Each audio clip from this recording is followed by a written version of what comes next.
Bonjour les amis, aujourd'hui on se trouve pour une nouvelle vidéo de biochimie structurale, chapitre des lipides. Dans cette vidéo, nous aborderons la partie des lipides simples, bien précisément les acylglycérols ou bien les glycérides. Et donc les lipides simples. Rappelons-vous qu'on a dit que les lipides, il y a deux grandes catégories de lipides. Il y a les lipides à base d'acides gras et les lipides à base d'isoprène. Et on a donc dit que les lipides d'acides gras sont les lipides vrais. Il y a trois groupes. Il y a les acides gras, il y a les lipides simples, il y a les lipides complexes. Et nous, on a détaillé précédemment les acides gras. On a donc aujourd'hui, on va détailler les lipides simples et bien précisément les glycérides ou les acylglycérols. Et donc les lipides simples ou encore appelés des homolipides sont des corps ternaires contient trois éléments de base, le carbone, l'hydrogène et l'oxygène, et sont des esters d'acides gras. Et donc, comme on a dit que dans les lipides simples, il y a trois familles. Il y a les glycérides, appelés aussi les acylglycérols, il y a les sérides et il y a les stérides. Et donc, dans chacun de ces trois familles, les acides gras sont reliés par une liaison ester à une autre molécule comportant une ou plusieurs fonctions alcool. Et donc, les acylglycérols ou bien les glycérides, le glycérol est un triode. Un triode, ça veut dire qu'il contient trois fonctions alcool. Il pourra donc, par estérification avec des acides gras, donner des monoesters, monoglycérol ou encore monoglycéride. Ça veut dire il y a une estérification avec un seul acide gras, des diesters, diacylglycérol ou encore diglycérides. Il y a estérification avec deux acides gras et des triesters, triacylglycérol ou triglycérides, estérification avec trois acides gras. Et donc, voici la structure d'un glycérol. Le carbone numéro 1, on l'appelle le carbone alpha. Le carbone numéro 2, on l'appelle le carbone bêta. Et le carbone numéro 2, numéro 3, on l'appelle le carbone alpha prime ou bien alpha. Cette notation de alpha alpha prime diffère lorsqu'il y a une estérification avec des différentes acides gras. Ça, on va le voir tout de suite. Et donc, comme vous voyez ici, comme on a dit, il y a les alpha monoglycérides. Alpha monoglycéride, ça veut dire que l'acide gras, il y a une liaison ester avec le glycérol et l'acide gras dans le carbone 1 qu'on note le carbone alpha. Et donc, le bêta-monoglycéride, il y a une liaison ester avec un acide gras dans le carbone bêta, le carbone numéro 2. Il y a le alpha-alpha prime des glycérides, on a dit mixte car les deux acides gras sont différents. Il y a une liaison ester au niveau du carbone 1 et au niveau du carbone 3. On note alpha-alpha prime des glycérides. Il y a aussi le alpha-bêta diglycéride, ça c'est tout lié à les triglycérides homogènes. La notion d'homogène et la notion de mixte. Un triglycéride homogène, c'est un triglycéride qui a une liaison, qui possède des liaisons avec des acides gras homogènes. Et un triglycéride mixte, il y a des acides, il y a est un triglycéride qui possède des liaisons ester avec des acides gras différentes. R1 différente à R2 et R2 différente à R3.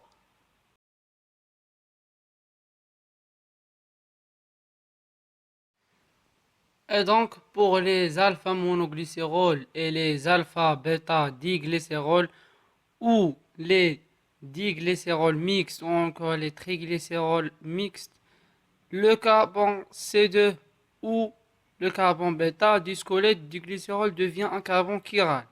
Rappelons-vous, qu'est-ce que ça veut dire un carbone chiral? Un carbone chiral, c'est un carbone qui possède quatre liaisons avec des substitutions différentes, avec quatre substitutions différentes.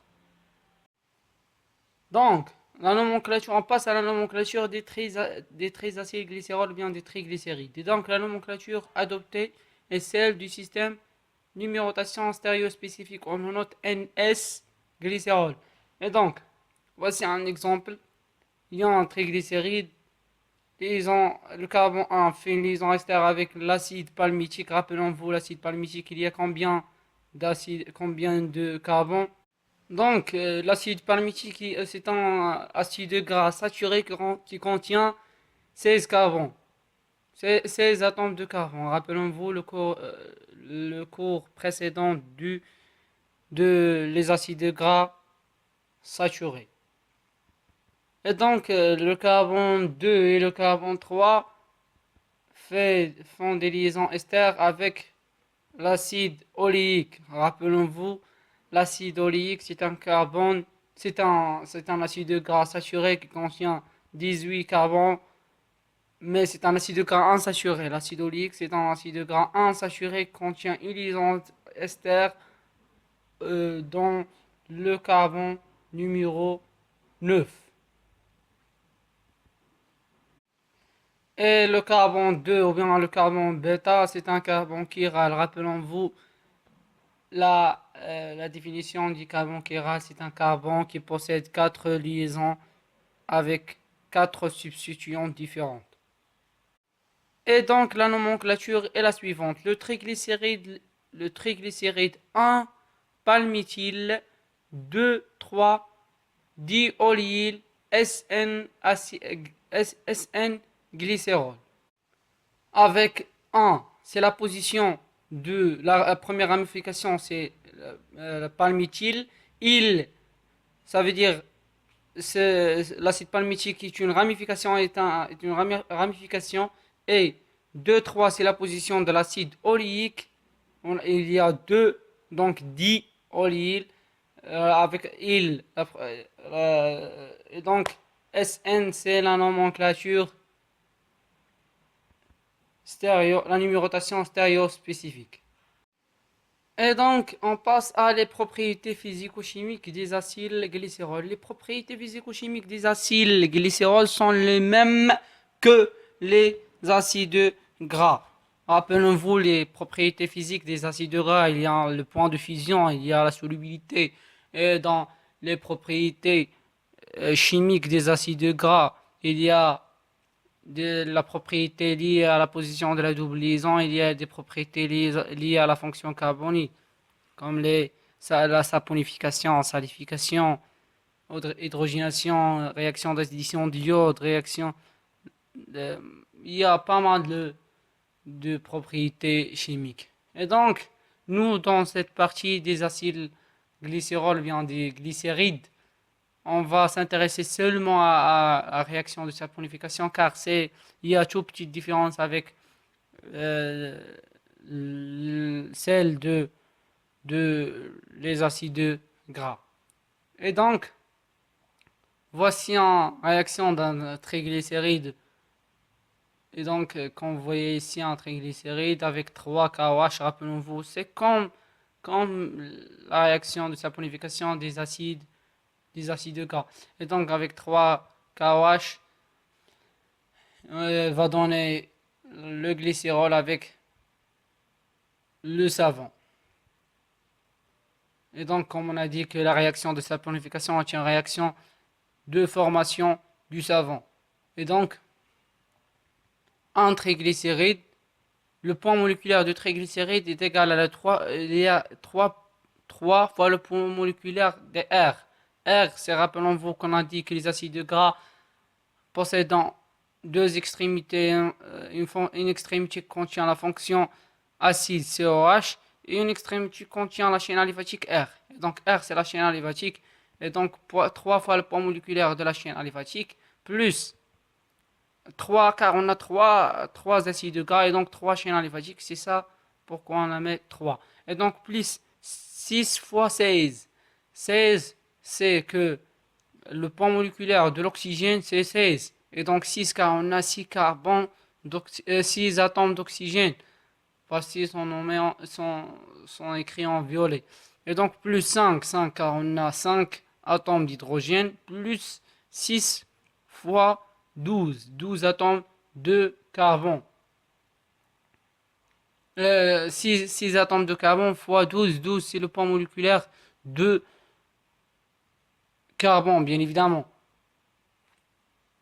Et donc, on aurait au total 3 fois le poids moléculaire de la chaîne aliphatique R plus 173.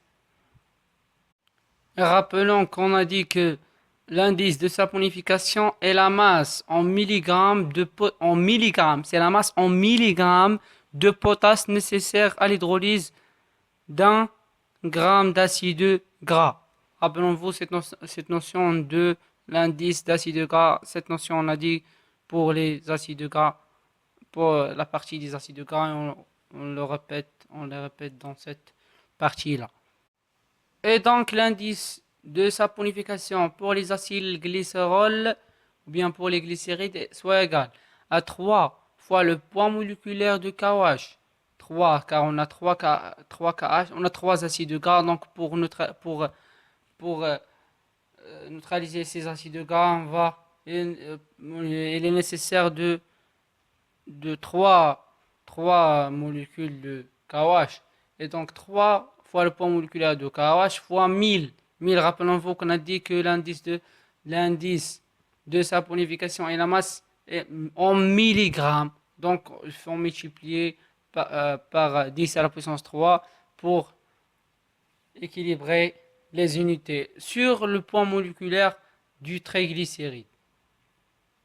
C'est ça l'indice de saponification pour les triglycérides, et donc soit égal à 3 fois 56 c'est le poids moléculaire de KOH fois 1000 sur 3 fois le poids moléculaire de la chaîne aliphatique plus 173.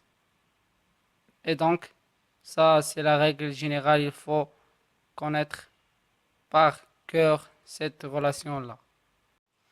Et donc finalement c'est la fin de cette partie des glycérides ou bien des triglycérides, des acyl glycérol. Si vous avez des questions, n'hésitez pas à les poser dans les commentaires.